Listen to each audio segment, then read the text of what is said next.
Ang theme song ko ba? Naalala niyo ba yun? Yung Superman, Piper Fighting? Ay, pwede mo ba? Ay, Sample na sa sample. paalala. Ay, hindi dapat paalala mo ng konti-konti. Sige, I can't stand to fly. I'm not that naive. I'm just out to find a better part of me. I'm more than a bird, I'm more than a plane, more than some pretty face beside a train, and it's not easy to breathe me. Grabe! Isa lang yun sa mga maaasahan nating feelings when we watch Sir Jed. Di ba iba talaga yung pag kayo kumakanta, Thank Sir you Jed? very much. Okay, so now let's talk about your upcoming concert. Yes. Yeah. So, how have you been preparing for it? Meron bang mga special preparations na ginagawa? Well, actually, the concert, Welcome to My World, is an extra special concert kasi kung hands-on ako sa mga past concerts ko, itong concert na to pati feet on. lahat. As in, by the way, I am one of the producers of the concert.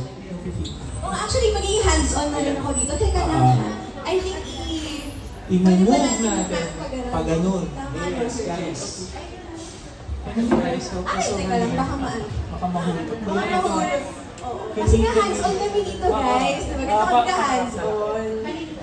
Baka dapat sa audience mo nakaharap. Kasi kapag dito, Ayan. nakaka-capture rin yung mic. Mas okay na. Perfect! O, diba? Okay. That's what years in the industry can teach Gusto nyo na OC tayo. Alam natin yung mga direction. Of course, sa Jed Medela, alam mo. Yeah. Alright, so let's go back to your preparation sa concert. yan, hands on, feet on. I'm one of the producers of this concert. Well, originally kasi this concert was just, a celebration sana of my birthday. Actually, July is my birthday month. Birthday ko is July 14. So kung magpapadala kayo ng regalo, alam niyo na kung kailan. But yeah, I just wanted to celebrate. Hindi talaga siya concert dapat. Show lang and invite friends and family and people who have been supporting. And bigla nila ang dami ng gustong tumulong. Sabi na gawin mo ng concert. So that's why we decided to put up Welcome to My World as a concert. Naging tour na siya ngayon. And people are asking what makes it different from the past concerts. It's more of syempre doon pa rin yung mga birit-birit natin because people expect me to do that, but it's going to be more of story time. It's gonna be story time. All the songs that I'll be singing are handpicked by myself, not just because puso or gusto ko siya, it's because these songs will tell a story.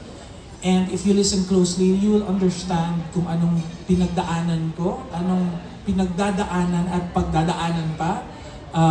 Yun nga, it's gonna be an evening of storytelling talaga para mas maintindihan nila kung ano ang world ni Jed Medela.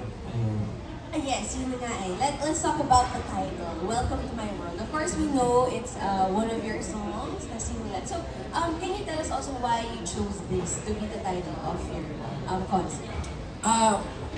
Again, pinili ko lang siya kasi trip ko.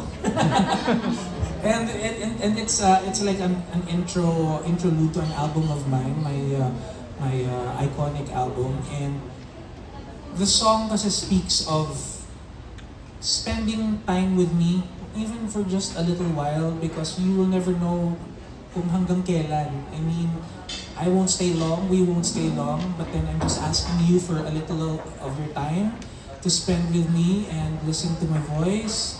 And kaya I chose the song. And actually, it was supposed to be a short interlude lang, but then we are going to be launching it as a full song on the day of the concert as well.